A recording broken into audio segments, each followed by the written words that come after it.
may gaganapin niyang rally itong mga to, pero hindi natin pwedeng sabihin na sigurado to. Ha? At kung mag-rally man ito, subok na natin. Hindi ko alam sa KOJC. Sa JIL, ang alam ko, mabubuti nito mga to. At itong INC, nakita natin ang rally nila noong January 13. May nasaktan ba? May nagwala ba? Ha? Siguro sa dami ng tao, may mga nagkalat, pero nilinis. Hindi tulad ng mga sinasabi ng mga to, ng mga lumalabas ng mga to, na ay mga INC kanya, mga ganyan, mga GIL, mga ganyan yan. Kung kay Kristo yan, di mag-rally yan. Sino may sabi sa inyo? Yan, ang napakinggan ninyo ay si munting karunungan na isang iglesia ni Kristo. Nag-react siya sa isang abogado, no? Kaugnay sa malawakang rally daw. Totoo ba na merong tinatawag na pakipag-aliado nitong INC, ang Iglesyang Tatag ni Felix Manalo, nitong GIL, ang siktang tatag ni Mr. Edi Villanueva, at totoo bang sasali din ang siktang tatag ni Pastor Apollo Kibuloy? May reaksyon dito. Guys, lahat ba ng DDS INC? Grabe yung panghuhugot ng DDS sa INC, no? Kala mo yun yung relihiyon nila. Pag sa Catholic Church, ang sasabihin, separation of church and state. Pag INC ang nagsalita, hala, akala mo it's the gospel truth. Akala mo buong sambayan ng madlang Pilipinas, ang spokesperson ay ang INC? Okay. Batay sa thumbnail ni Munting Kaalaman, ito ang inilagay niyang thumbnail na giant rally kasado na.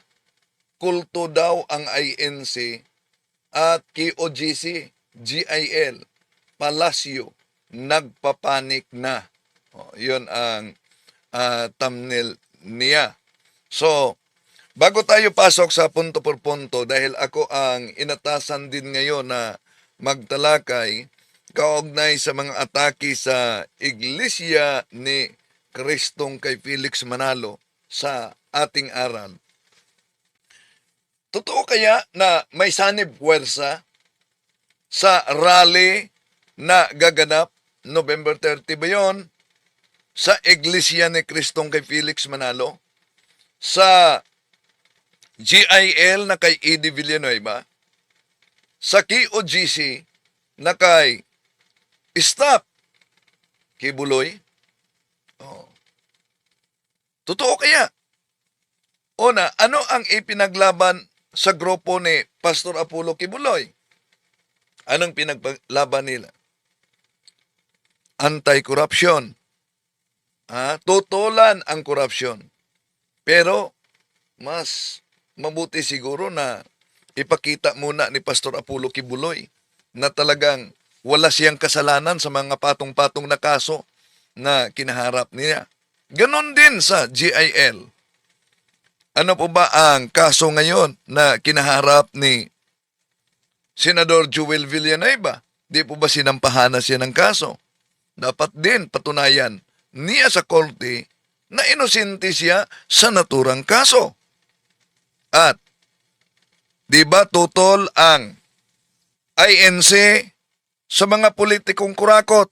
Tanong, di ba nila sinusuportahan itong pumutok na mga politiko?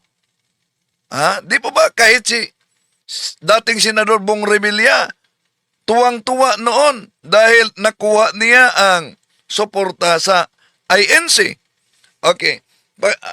Bahagi lamang dahil yung kabuuan, magtalakay tayo, reaction video din, kaugnay sa tinatalakay nitong munting kaalaman na isang iglesia ni Kristo. Bahagi muna dahil ako ang inatasan ngayon na magtalakay sa punto por punto. May gaganapin niyang rally itong mga to, pero hindi natin pwedeng sabihin na sigurado to. Ha? At kung mag-rally, So, may gaganapin daw na rally pero hindi pwedeng sabihin na sigurado. Anong hindi sigurado na gaganaping Sandali, may nabasa ko. Brad, good evening. Pwede ba akong order ng holy oil? Ay, wala pong order ng holy oil. Dahil pag blessed, hindi po yan binibinta. Naman ito, subok na natin. Hindi ko alam sa KOJC. So ang INC subok na umano. Di po ba may malawakan silang rally noong kaugnay sa impeachment. At yun daw ay rally para sa kapayapaan at walang kaugnayan sa politiko. Pero nagtaka tayo, si Senador Marcoleta na doon nagpahayag at binanatan yung mga politiko. Ganon din ang ministro ni Felix Manalo na si Arnel Tumanan. At nangangansyaw pa. Anong sabi niya? Merong politiko na hindi pa sumikat, laos na. Ang galing nila mga hansaw. Asan ang sabi nilang walang kaugnayan sa politiko yon? Okay, tuloy natin. Sa GIL, ang alam ko, mabubuti nito mga to. Ang GIL, alam niya na mabubuti. How about ang KOGC ni Kibuloy? Mabubuti ba yung KOGC ni Kibuloy? At itong INC, nakita natin ang rally nila noong January 13. Bakit nila? Di ba INC ka? Di ka ba sumali sa rally na pinangangasiwaan mismo ng inyong sikta? Okay, tuloy natin. Nasaktan ba? May nagwala ba? Ha? Siguro sa dami ng tao, may mga nagkalat, pero nilinis. Hindi tulad ng mga sinasabi ng mga to, ng mga lumalabas ng mga to, na ay mga INC kanya, mga ganyan, mga GIL, mga ganyan yan. Kung kay Kristo yan, di mag-rally yan. Sino may sabi sa inyo? Kung kay Kristo yan, di mag-rally yan. Sabi niya, sino nagsasabi sa inyo? Ibig ba sabihin na pag kay Kristo, magrarally talaga? No? Sige. Totoo kaya na nagpanik ang Malacanang? Ano po ba ang pwedeng magresulta sa panik ng Malacanang? Ano ang layunin sa rally kung ito'y nagdulot ng pagkapanik sa Malacanang? Ibig po ba sabihin na gusto nilang pababain sa pwesto ang kasalukuyang Pangulo na si BBM? Tandaan natin, sino ang sumusuporta ni BBM at ni Sara Duterte? Di po ba sinusuportahan ng INC? Ngayon, sa pangyayari na grabe ang away sa politiko sa ating bansa, di ba kayo magiging kabahagi nitong kaguluhan sa politiko? Ating ipagpatuloy ito mga kapatid dahil mahaba itong video niya. Bahagi lang muna dahil ako ang inaatasan ngayon sa punto por punto na magtalakay kaugnay sa mga tuligsa ng mga ministro ni Felix Manalo at lalo na itong atake ng grupo ng The Revealers. Ang The Revealers, yun po ang mga kaanib sa Iglesia ni Cristo, mga kapatid, natatag ni Felix Manalo. So, grabe banat nila sa pananampalatayang Katoliko. No? Kung mapansin ninyo, mula sa INC, yun pang grupo ng Seventh-day Adventist, grabe talaga ang banat nila. At dapat sagutin natin itong kanilang mga atake dahil ang kasinungalingan pag ito'y palaging inulit-ulit ay magmuka talagang parang katotohanan lalo sa ating mga kapatid na kulang ang kaalaman. Sa pagkakataong ito, pasok na tayo sa punto por punto. Sumagot si Jesus, "May isang lalaking naganda sa isang malaking piging at marami siyang inanyayahan. Nang dumating ang oras ng piging, inutusan niya ang kanyang mga alipin at pinasabi sa mga inanyahan, 'Halina kayo, handa na ang lahat.' Ngunit nagdahilan silang lahat. Ang sabi ng una, 'Nakabili ako ng bukid, kailangan kong puntahan.' Kayo na sanang bahala magpaumanhin sa akin. At sinabi ng isa, nakabili ako ng 5 pares ng baka at kailangan kong isingkaw para masubo. Kayo na sanang bahala magpaumanhin sa akin. Sinabi naman ng isa pa, bagong kasal ako kaya hindi ako makakadalo. Bumalik ang alipin at binalita sa kanyang Panginoon. Nagalit ito at sinabi sa alipin, lumabas kang madali sa mga lansangan at makikipot na daan ng lungsod at isama mo rin ang mga pulubi, mga pingkaw, mga bulag at mga pilay. Pagbabalik ng alipin ay sinabi niya, Panginoon, nagawa na po ang inuutos ninyo, ngunit maluwag pa. Kaya't sinabi ng Panginoon sa alipin, lumabas ka sa mga lansangan at sa mga landas ay pilitin mong pumarito ang mga tao upang mapuno ang aking bahay. Sinasabi ko sa inyo, isa man sa mga unang inanyahan ay hindi makakatikim ng aking handa. Mga kapatid, ito pong mabuting balita ng ating Panginoon. Pinupuri ka namin, Panginoong Hesukristo. So para makumpleto po natin, no, sa bigay nating Lunes naman na Ebanghelyo, ito po ay kadugtong ito ng kahapon, Lucas chapter 14, verse 12 to 14, no? Nung araw na yon, sinabi naman ni Jesus sa nag-anyaya sa kanya, kapag naghahanda ka, huwag ang mga kaibigan mo, mga kapatid, mga kamag-anak o mayayamang kapitbahay ang anyayahan mo sapagkat aniyahan ka rin nila. At sa gayoy nagantihan ka na. Kaya kung ikaw ay maghahanda ng isang malaking salo-salo, ang mga pulubi, mga pingkaw, mga pilay at mga bulag ang aniyahin mo. Hindi sila makakaganti sa iyo at sa gayoy magiging mapalad ka. Gagantihan ka ng Diyos sa muling pagkabuhay ng mga banal.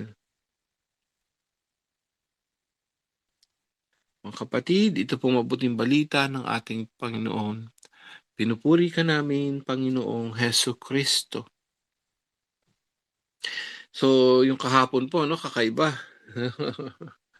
Kakaiba yung kahapon, ayan na, no? Yun ang sinasabing iba yung pamantayan ng Diyos. Maganda pong pagnilayan ito. Ito yung sinasanadbi ng Diyos. Ito yung pala yung utos niya sa kapag ikaw ay naghahanda. No, ikaw magpapa-party.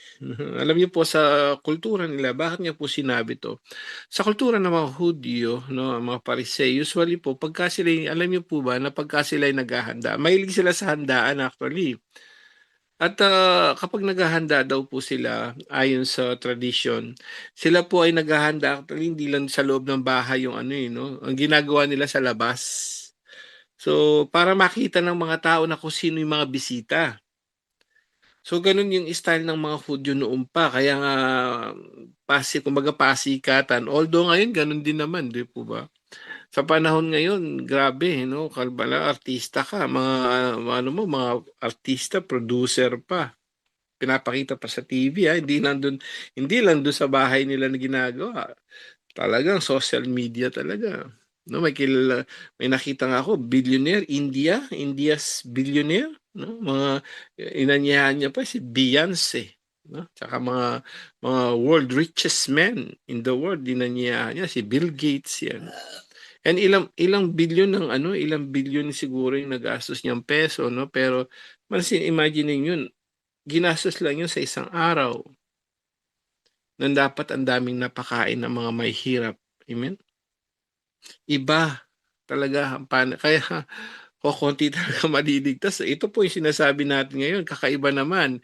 Kapag ikaw ay naghahanda, abay, kapag naghahanda ka, huwag. Patay tayo dyan. Huwag ang mga kaibigan, huwag kapatid. Paano yan? So, ang pamantayan ng Diyos, kailangan pala, kapag may handaan ka, lalo na may birthday, iba aniyahan mo yung, actually may nakagawa na po sa amin noon, isang dati naming mayor noon, si Mayor Giao. pagka may ano talaga siya, nag-invite siya ng mga ano, yung mga ano namin sa amin doon, yung mga mahihirap doon, inaanyayahan niya talaga. Ang mga kapatid ko, kahit ako noon, nung nasa Pilipinas po, pupunta kami sa ano ba, sa Bahay Kalinga ba, no? Kahit 'di ba may mga artistang gano'n, kapagka birthday nila, kapag may salo-salo, talagang ang ginagawa nila 'di ba, pumupunta sila sa mga home for the aged o kung saan ah, may mga do'n sa mga maraming cancer patient. So, kakaiba na naman 'to. Kumbaga ang Diyos talagang grabe, sobra sa kabila ng pagka-Diyos niya, sobra ang kabaitan ng Diyos sa atin 'no. Grabe. Alam mo nakaka-amaze yung ano niya, yung bang imagine mo siya may-ari ng buong sanlibutan, buong mundo, buong universe. But in spite of that, pansinin mo yung kababaan loob niya. Sino kaya ang makakakuha nun? Kaya kung konti maliligtas, yung tao, creatures lang tayo, pero gusto natin pasikat-pasikat, 'di ba? Actually tayo lahat. Ang standard ng Diyos hindi po gano'n. Ang pamantayan ng Diyos kailangan talaga is an act of love dun sa mga mahihirap. Lagi siyang nakatuon sa mga mahihirap. So alam na natin yung gagawin natin. Batas ng Diyos to. Si Jesus ang nagsabi mismo sa bibig niya, kapag naghahanda ka, kapag may okasyon, anyayahin mo yung mga, yung mga maralita. Bulag, pingkaw. Doon natutuwa pala ang Diyos. Yun ang pamantayan niya talaga. No? Kabaligtaran sa mundo ngayon. Yung pinaka world famous, 'di ba? Sino sikat, sino matatalino, sino mayayaman, baligtad po 'yon, no? Lahat po tayo talagang pinapaalalahanan. So kapag may handaan ka, kapatid, paalala po sa atin lahat ng ebanghelyo hapon. It's either siguro ipunin mo na lang 'yon, ibigay mo na lang sa mga charity works. Marami diyan yung ABS-CBN, GMA Foundation, no? Marami diyan na ano, tsaka sa Caritas po, pwede kayong magbigay. Tama naman, no? Imbis na magganong kayo, isang araw lang, edi magbigay na lang kayo sa ano. So, wala naman sigurong masamang, siyempre, pakainin din yung mga kapatid. No? That's part of social obligation natin na mayroon din tayong ano, no? So, hindi naman masama yun. Ang ano doon, yung baka naman naubusan, napakalaki ng gastos mo sa party mo, samantalang napakarami pala dapat nating tulungan. Amen? So, paalala po yun sa atin lahat. At ngayon, ang ebanghelyo naman, ganun din. Ito yung kadugtong niya. So, may tatlong bagay dito, no? I-contextualize natin. Ano bang theological context nito? So, dito, tatlong bagay. May host, di ba? Sino ba yung host doon? Yung may-ari ng handaan. Di ba? Sabi niya, may naghanda. Isang may-ari ng handaan. Yun po yung Diyos. So, pangalawa, sino ba sinisimbolo ng tinatawag na handaan? Yung handaan naman dito, ang sinasabi ng ating Panginoon Kristo ay yung kaharian niya. Yung langit. Amen? Yung kaharian nito. At pangatlo, di ba, may mga sinasabing, inutusan niya yung mga alipin. Sino ba yung mga alipin? Ito yung mga propeta. Yung mga propeta at ngayon mga apostol. Ngayon tayo naman, no, yung mga bininyagan, nakumpilan. Maliban sa kaparian, tayo rin. May obligasyon din po tayo na mangaral sa ibang tao. Hindi lang natin magawa ang sakramento, pero pagdating sa pangangaral, kasama po tayo doon. Obligasyon natin yan, kapatid, na maglingkod din sa Kanya. Remember, 1721 ang Katikisim.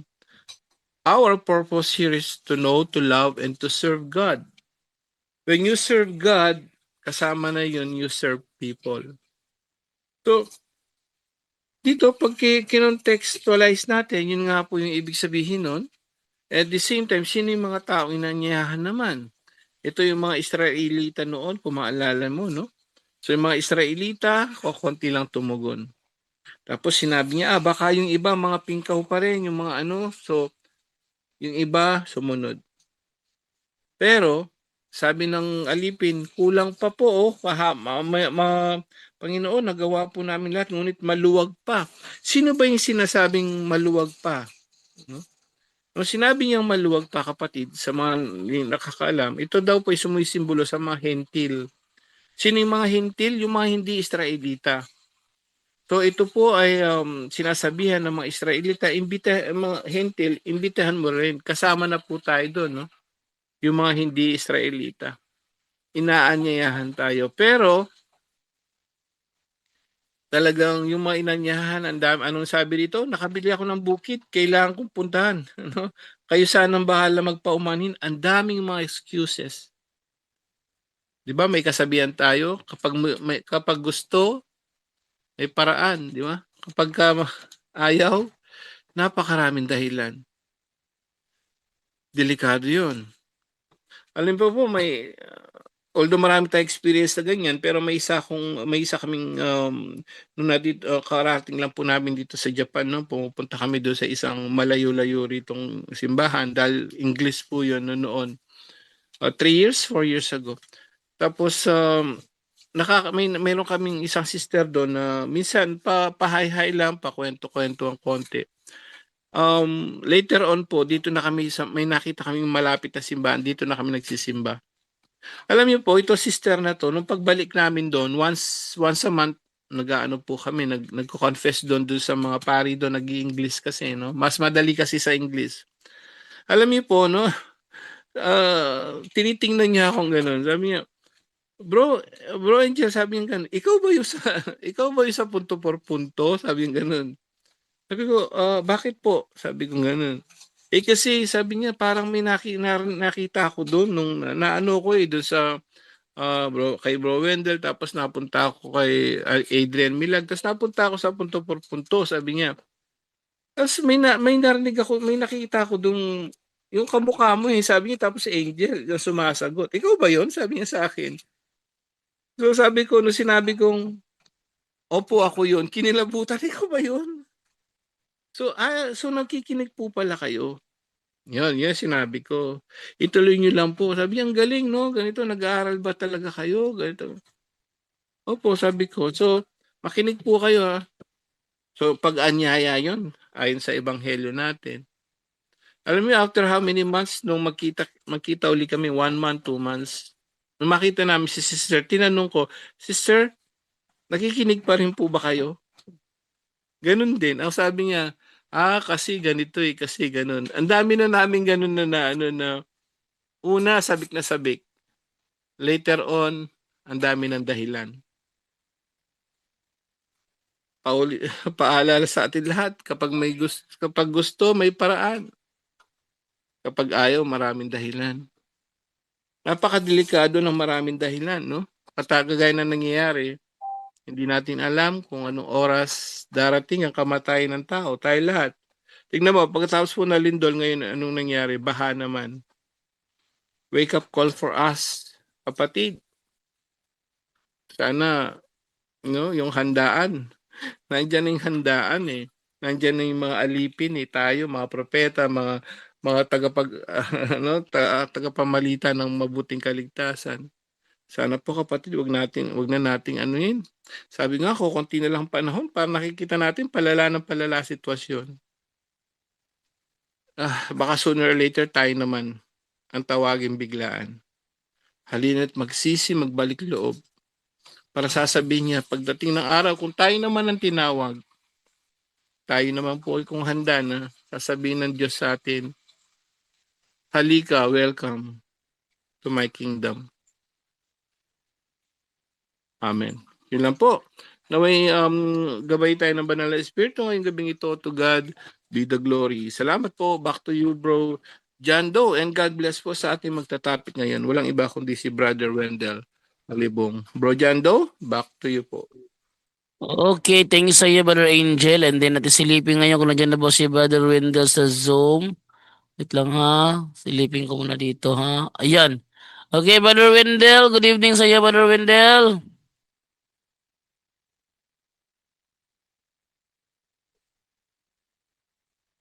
Okay, good evening mga Jando, good evening sa lahat ng mga kapatid na sumusubaybay. Panalangin po natin ang ating mga kapatid na biktima sa bagyo, no? grabe talaga ang resulta. At may mga napaulat ng nasawi. So, panalangin natin. And then, may na-crash pa na helicopter na tutulong sana. So, sa pagkakataong ito mga kapatid, ating tatalakayin at sagutin itong kampo ng The Revealers na banat sa pananampalatayang Katoliko gamit ang mga referensya. Pero pag sila, iba't ibang mga aklat.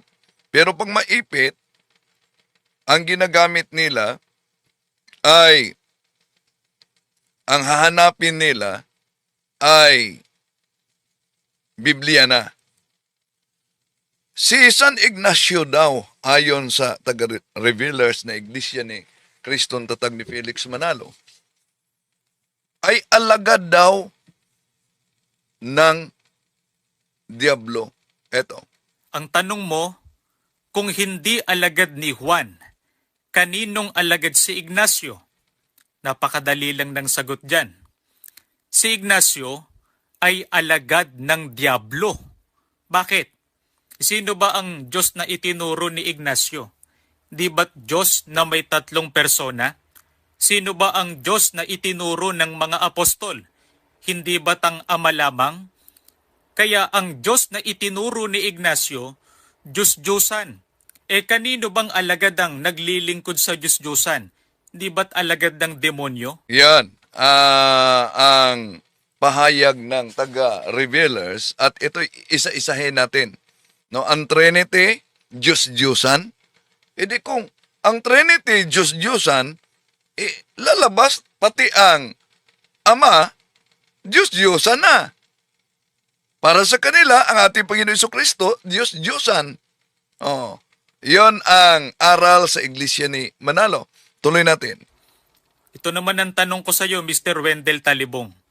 Kung para sa iyo ay alagad ni Juan si Ignacio, anong talata ng Biblia mababasa na si Ignacio ay alagad ni Apostol Juan?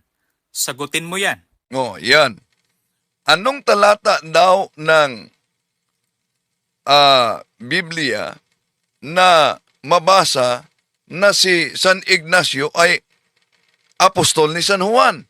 Ibig sabihin dito, gustong ipalitaw nitong manalistang ito mga kapatid na dapat ang turo ay nakabatay sa Biblia. Pag wala sa Biblia, ganun sila. Di dapat paniwalaan. Di balik natin sa kanya. Di ba sinabi na si San Ignacio daw ay alagad ng demonyo? Ang tanong, saang talata sa Biblia na si San Ignacio ay alagad ng Diablo? Yun ang problema. Gumamit ng referensya kaugnay ni San Ignacio, pero pag maipit, tatakbo sa Biblia. Ano ang tawag pag sila ay allergy na sa referensya dahil deferensya ang kanilang aral? Pasugo magasin nila, mga mahal na kapatid, ito po ang mabasa natin.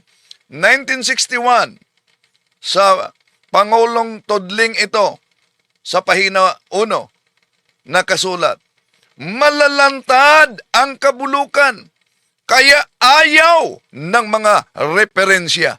Nako, nasa pasugo ninyo yan. Imagine,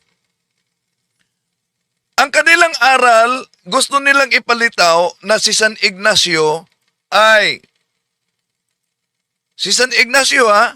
ay founder ng simbahang Katoliko. Referensya ang ginamit nila. Pero pag maipit, Biblia ang hinanap nila. Halimbawa, si San Ignacio, ano ba ang kanilang turo? Kailan ipinanganak si San Ignacio? Pakinggan natin ang taga-revealers. Nang ipanganak si Ignacio ninyo, probably 35 AD. Taon yan kung kailan ang Kristo ay matagal nang umakyat sa langit. Yan. Napansin ninyo mga kapatid kung kailan ipinanganak si San Ignacio? Tanong. Gumamit pala sila ng history. Dahil hindi yan mabasa sa Biblia. May mabasa ba sa Biblia na sa taong iyon ipinanganak si San Ignacio? Wala. Therefore, gumagamit sila ng history. Tanong.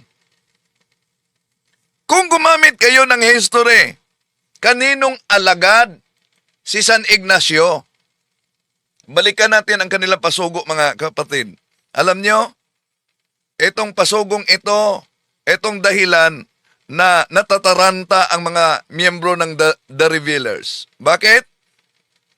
Sa kanilang pasugo magazine, nakasulat diyon ang aklat ni Robert. Sinipi nila. At doon, isinulat, batay din sa quotation nila sa aklat ni Robert na ang pamagat, What think ye of Christ? Si Tomas Katangay ang nagsulat niyan. Ano po ba ang mabasa sa pasugo Pebrero 1977, page 7. Ito mabasa mga mahal na kapatid. Si Tomas Katangay ang sumipin ito. The author of What Think Ye of Christ made a sweeping conclusion that those who deny the alleged deity of Christ are heretics. After the New Testament times, many heretics arose and denied the doctrine of the deity of Christ. These false teachers were denounced by believers like Ignatius, 110, Anno Domini, and Polycarp, who were followers of the Apostle John. Yan. Alam nyo, ano ang palusot ng mga ministro ni Felix Manalo kaugnay dito, mga kapatid? Alam nyo ba kung ano ang kanilang palusot? Ang palusot nila dito, hindi yan aming aral. Sinipi lang yan ni Tomas Katangay. At sinagot yan. Kung sinagot yan ni Tomas Katangay, asan sa Pasugo Magazine na sinabi ni Tomas Katangay na si San Ignacio ay hindi alagad ni San Juan Apostol? So dito pa lang sa kanila pasugo, mga kapatid, butatan na sila. Kaya nang ating sinipi ito, natataranta na ang taga The Revealers. Bakit natataranta? Di ba, sinipi natin ang 1977. Hanapin natin yung kanilang, sandali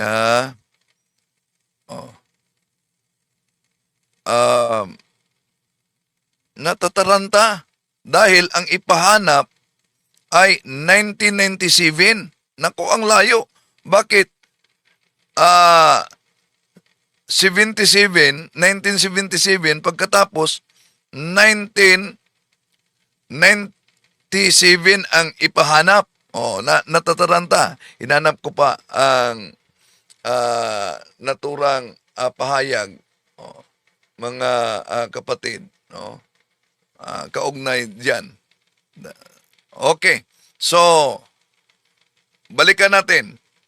Dito, butata talaga sila pag ipalitaw nila na si Ignacio ay founder ng simbahang Katoliko. Bakit? Katugo, si Cristo, si Ignacio. At tinawag na Iglesia ni Cristo, si Cristo Katugo, Iglesia Katolika, si Ignacio.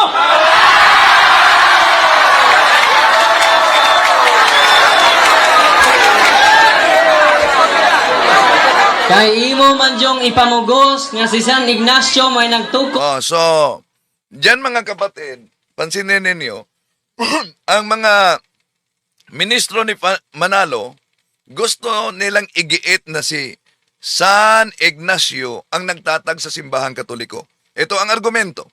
Kung si San Ignacio ang nagtatag sa simbahang katoliko, at kung si San Ignacio, 107, 110 Anno Domini, therefore, ikalawang siglo yan.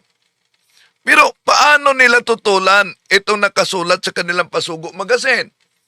Marso, Abril 1987, page 4 ni Philjon Fuentes. I have nothing against the fact that the Catholic Church, which exists to this day, could be traced back from the 1st century. Oh, nasa Pasugo nila mismo nagsabi na ang simbahang katoliko ay maipabalik sa unang siglo. Ngayon, kung para sa mga revealers at sa mga ministro ni Felix Manalo, ang simbahang katoliko ay itinatag ni San Ignacio. Abay, mga kapatid, isip-isip kayo. Bakit? Una, balikan natin ang kanilang Pasugo Magazine. Nakasulat sa kanilang Pasugo Magazine na ang simbahang katoliko na ngayon ay umiiral. Umiiral, hindi dahil ito'y itinatag. Asan mabasa? Balikan natin ang Marso, Abril 1987 sa pahina 4 ni Philjon Fuentes. The Catholic Church, therefore, and I strongly assert this, exists not because it was founded. Ano daw? Di ba? Napakalinaw. Ang simbahang katoliko na umiiral hindi dahil ito'y naitatag. Kaya mag-isip-isip na kayo. Batay sa Pasugo Magazine na nabasa, sino ba ang nagsabi ng katotohanan, mga kapatid? Itong ministro nila na si San Ignacio ang nagtatag o itong nasa Pasugo na ang simbahang katoliko ay nag-exist, umiiral, hindi dahil ito'y naitatag. Pero alam nyo ba, paano nila binasa ang aklat katoliko para igiit na si San Ignacio ang founder? Ito mga kapatid. Matod sa ilang libro, kinsay giimbento sa pangalang Katolika. Usbon ko. Yeah? It was first used by Saint Ignatius. Catholic is the ancient name by which the Church of Christ has been known for 19th centuries. It was first used by Saint Ignatius, Bishop of Antioch in Syria. Pagkatapos, the church founded by Christ is here for the first time called the Catholic Church. Napansin niyo ang binasa? The Church of Christ the church is here, founded by Jesus Christ for the first time called the Catholic Church. Paano nagiging si San Ignacio ang founder? Binasa niya. Ulitin natin. Matod sa ilang libro, kinsay giimbento sa pangalang Katolika. Usbon ko. Yeah? It was first used by Saint Ignatius. Catholic is the ancient name by which the Church of Christ has been known for 19th centuries. It was first used by Saint Ignatius, Bishop of Antioch in Syria. Pagkatapos, the church founded by Christ is here for the first time called the Catholic Church. O yan, na pinalakpakan, binasa niya, hindi dapat mabasa mga kapatid. The Church of Christ is here for the first time called the Catholic Church. At kung kahit saan man tingnan, ito, protestante ito, ang Halles Bible Handbook, mabasa natin, kaninong alagad, imagine, kahit protestante, hindi katoliko ha, nabasa na natin sa kanilang Pasugo, may quotation sila. Yon ang mahirap nila ipaliwanag mga kapatid, kung sino ang founder ng simbahang katoliko, nagkontra-kontrahan sila. sa pahina 977. Tingnan nyo. Kaninong alagad si San Ignacio? Ignatius, Bishop of Antioch, and pupil of the Apostle John. So, kaninong alagad siya? Alagad siya ni San Juan. Ngayon, para pagtakpan ang nakasulat sa kanilang Pasugo Magazine na si San Ignacio ay alagad ni San Juan, giniit talaga nitong kaanib ng The Revealers na si San Ignacio daw ay alagad daw ng Diablo. Pagkatapos, dahil di nila masagot kaninong alagad, may tanong siya sa akin, saang talata sa Biblia na si San Ignacio ay alagad ni San Juan? Inasa pasugo na nila, di ba? Nabasa. Asan? Sa pasugo ninyo. Referensya. Huwag kayong tatakbo sa Biblia. Dahil kahit kayo'y gumagamit ng referensya, ngunit diferensya. Asan sa pasugo ninyo na nagsabi na si San Ignacio ay hindi alagad ni San Juan? Aber, yon ang challenge natin nila. Okay, tuloy natin mga kapatid. Ito, ang pahayag ng The Revealers. Isa-isahin natin. Nang ipanganak si Ignacio ninyo, probably 35 AD. Taon yan kung kailan ang Kristo ay matagal nang umakyat sa langit. Nang ipinanganak daw umano si San Ignacio, ano daw? Ginamit nila referensya. Nasa Biblia ba yan? Wala. Pagkatapos, pag sila'y maipit, asan yan sa Biblia? Tulad nito, balikan muna natin, isa-isahin natin ito. Ang tanong mo, kung hindi alagad ni Juan, kaninong alagad si Ignacio? Napakadali lang ng sagot dyan. Madali sagutin, basta walang pinagbatayan. Pero, paano ninyo tutulan? Ito nakasulat sa inyong Pasugo Magazine na si San Ignacio ay alagad ni San Juan. Kaya mga kapatid, nung palaging ginamit nila na si San Ignacio ay alagad, ay nagtatag sa simbahang Katoliko na hindi naman yan mabasa, bunga lang sa kanilang kurokoro at maling unawa, kanilang pinatunayan ng Iglesia Katolika ay tunay. Bakit ginamit nila si San Ignacio? Na si San Ignacio ang unang nag-imbento sa pangalang Catholic. Kung tingnan natin sa ibang aklat, it was invented by Saint Ignacio in order to distinguish between the true church and the churches founded by men. The schismatic churches. Ngayon, may mabasa ba sa referensya na si San Ignacio ay hindi alagad ni San Juan? Ang ginawa nila, nag-imbento ng story. Dito niyo makita, story versus history. Bakit? Dahil alagad daw umano si San Ignacio, madaling sagutin sa Diablo. Si Ignacio ay alagad ng Diablo. Yan ang sabi ng mga iglesia ni Manalo. Si San Ignacio ay alagad ng Diablo. Aber, asan mabasa sa referensya na si San Ignacio ay alagad ng Diablo? Wala. Pero, kung puntahan natin ang aklat mismo ng dating kasama nila, eto'y delikado. Bakit? Alam nyo ba kung ano ang sinabi ni Egmedio Sabala? kung itong aklat ninyo ang pagbatayan natin sa pahina 16. Ito po mga kapatid, mabasa ninyo. Sa pahina 16, sabi ni Egmedio Sabala, minsan nga ay nabanggit pa niya sa akin, ito'y tumutukoy niya kay Felix Manalo, sa akin, na siya'y marunong pa kay San Pedro at kay San Pablo. At kung hindi ako nagkakamali, ganito ang naipahayag niya.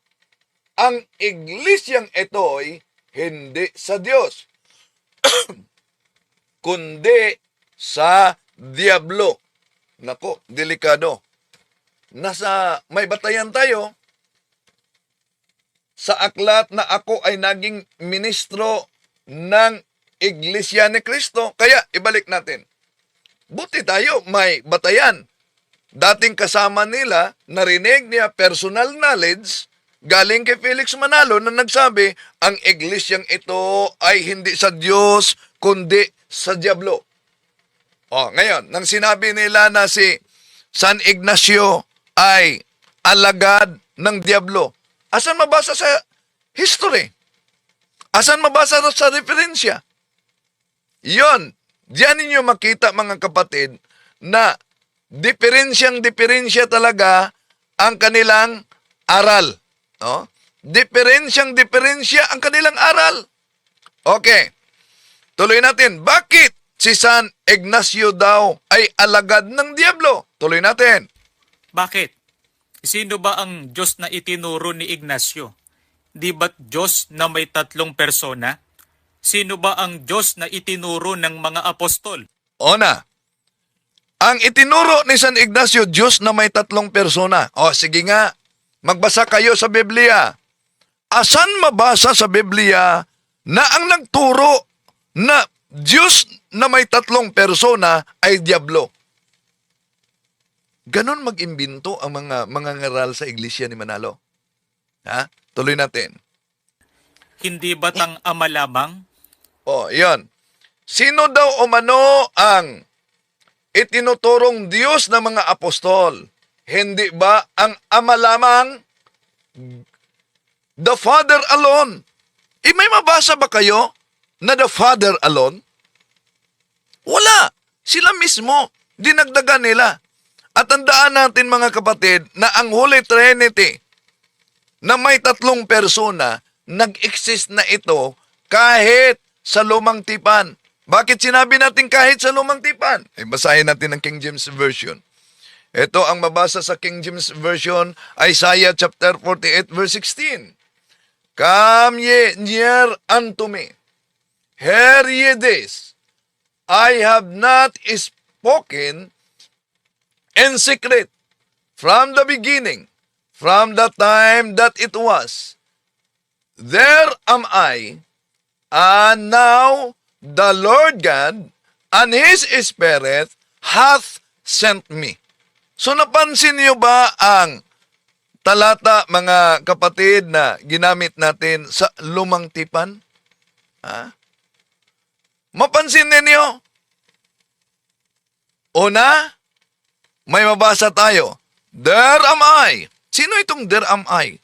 And now the Lord God, the Lord God, and His Spirit hath sent me. May Spirit, may pinadala, at may nagpadala. Kaya ginagamit nila palagi, mga mahal na kapatid, kahit na, dahil alam nyo naman, bawat doktrina nila may katumbas na Biblia. Ginamit nilang Amplified Bible. Tingnan natin sa Genesis chapter 1 verse 26. Ito mabasa natin. Then God said, let us, close parenthesis, Father, Son, and Holy Spirit, make man in our image according to our likeness. Not physical but spiritual, personality, and moral likeness, and let them have complete authority over the fish of the sea, the birds of the air, the cattle, and over the entire earth, and over the entire that creeps and crawls on the earth. Oh. So, di ba gusto nila letra for letra at gamit nila ang salin na ito? So, therefore mga kapatid, ang salin na ito ay na ginagamit nila, naghayag na sa 3 persona.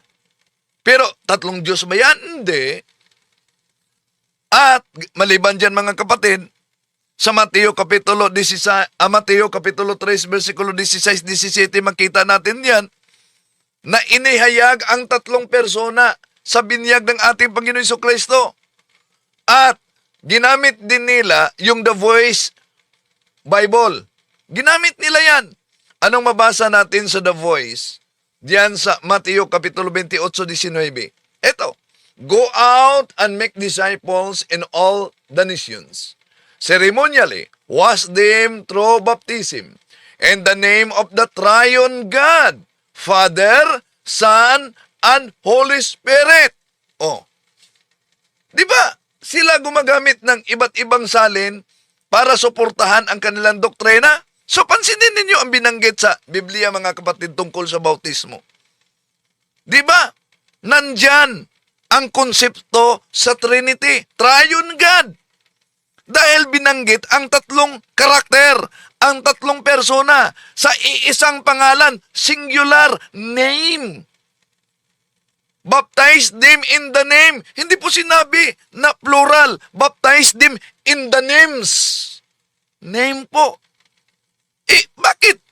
Singular na 3 naman ang binanggit diyan na karakter sa San Mateo Kapitulo 28, versikulo 19. Dahil ito ang mabasa natin sa Revelation chapter 16, verse 9.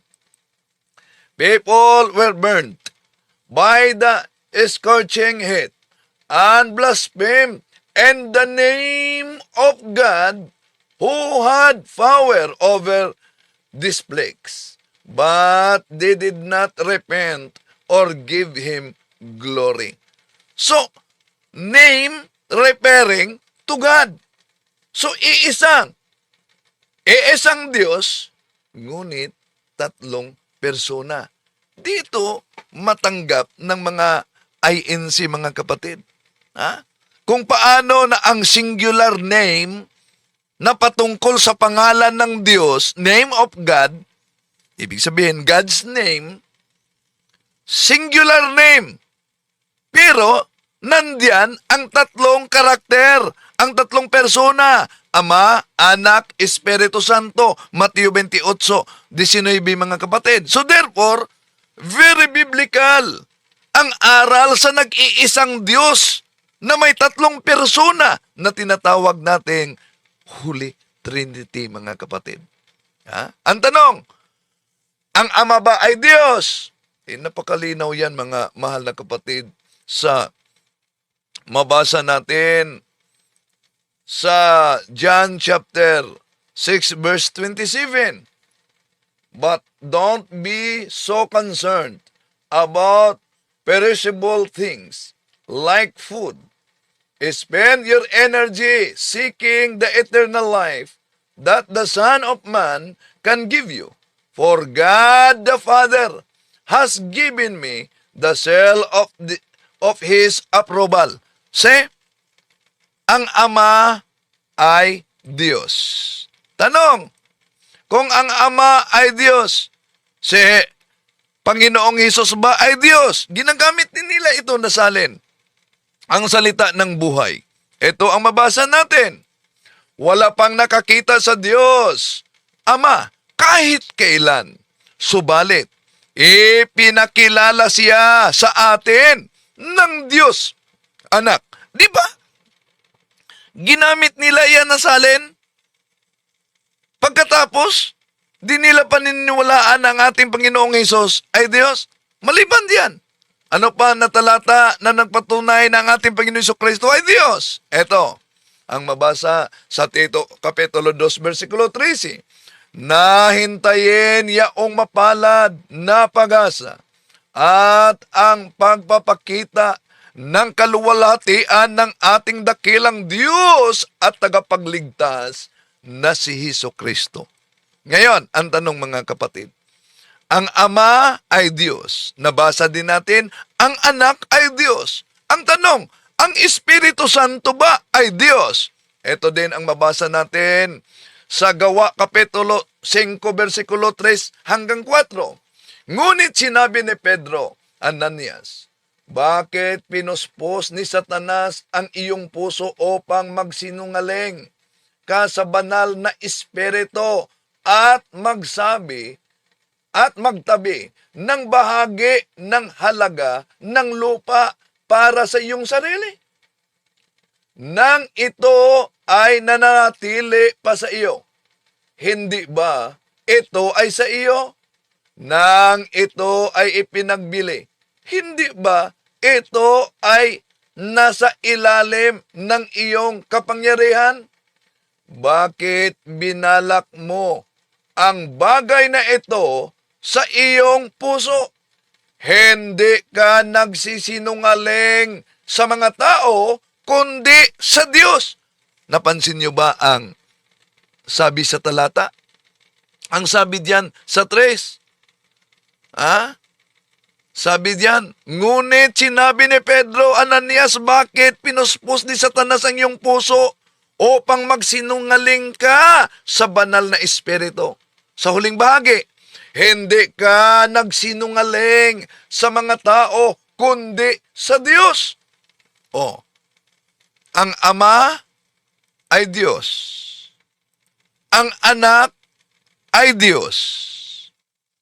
Ang Espiritu Santo ay Diyos. Tanong, ilan ang Diyos? 3 na ba? Ito ang mabasa natin. 1 John chapter 5 verse 7. And there are 3 who give testimony in heaven, the Father, the Word, and the Holy Ghost, and these 3 are one. So malinaw mga kapatid, and these 3 are one. And these 3 are one. Hindi sinabi, and these 3 are 3. Kaya, itong 3 na persona na tinatawag, and these 3 are one, yon ang termino na tinatawag na Trinity. Mabasa ba yan? Ito, Revelation chapter 7 verse 10.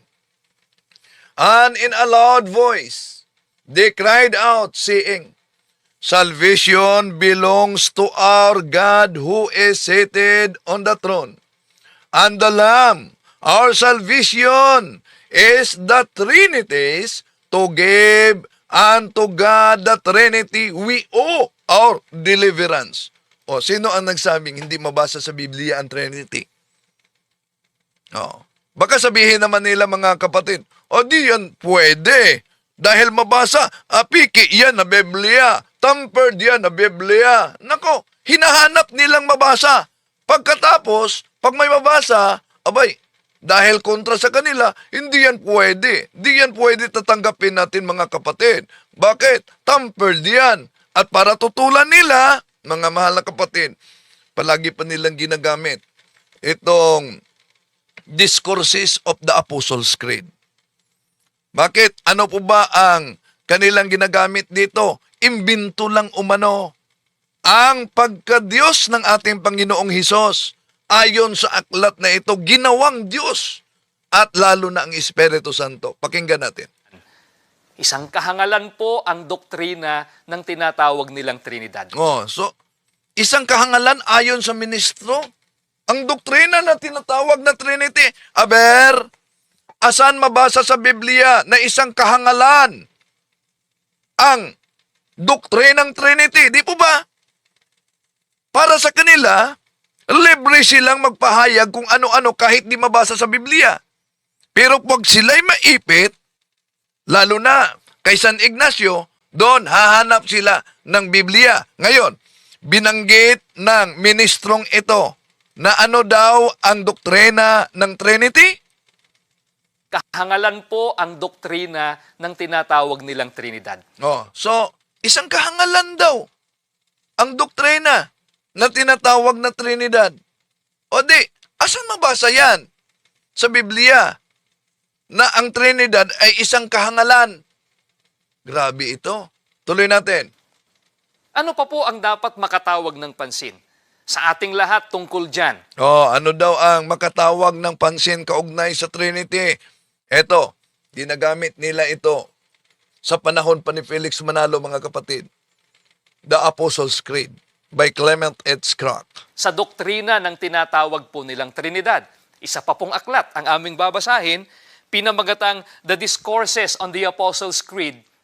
Isinulat naman po ito ng isang nagngangalang Clement H. Crack. Ganito po ang kanyang sinasabi sa pahina 206. Kaya halimbawa, noon lamang 325 taon ng Panginoon, sa konsilyo ng Nisea, nang ipaliwanag ng Iglesia sa atin na isang tuntunin ng pananampalataya na si Jesus ay tunay na Diyos.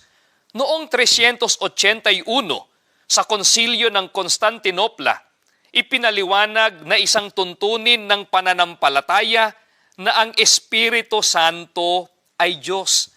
Mga kaibigan, napansin po ba ninyo ang binasa po natin? Magkaibang petsa po at pagkakataon ang pagkakaimbento o pagkakabuo ng mga aral na ang ating Panginoong Jesucristo at ang Espiritu Santo ay Diyos daw. Yan. Magkaibang pizza daw. Hindi pizza, taon. No? Magkaibang taon daw, mga kapatid, ang pagkabuo sa tinatawag na pagka-Diyos ng ating Panginoong Hesukristo. Okay, tingnan natin. Ito kasi ang binasa niya, no? Pero may pinutol diyan, mga mahal na kapatid. It was not until 325 Anno Domini at the Council of Nicaea that the Church defined for us that it was an article of faith that Jesus is truly God. And 381 at the Council of Constantinople, it was defined that it is an article of faith that the Holy Ghost is God. Asan ang salitang imbento diyan? Define ang ginagamit.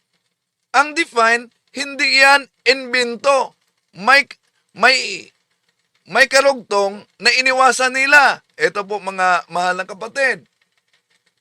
There were no new doctrines.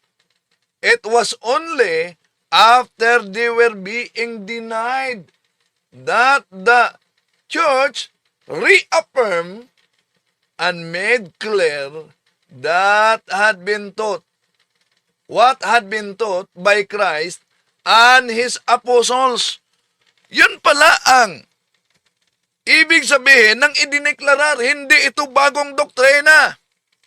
Noon lamang may mga tumututol na mga erehes na ang simbahan ay pinanindigan talaga at nilinaw ang aral ng ating Panginoong Hesukristo at ng mga apostol kaugnay sa Santissima Trinidad. Kaya napansin niyo, mga kapatid, isang uring pandaraya, pinuputol. Pagkatapos yung binasa, dinagdagan ng kasinungalingan. Dahil ang nakasulat, defined. It was defined by the council.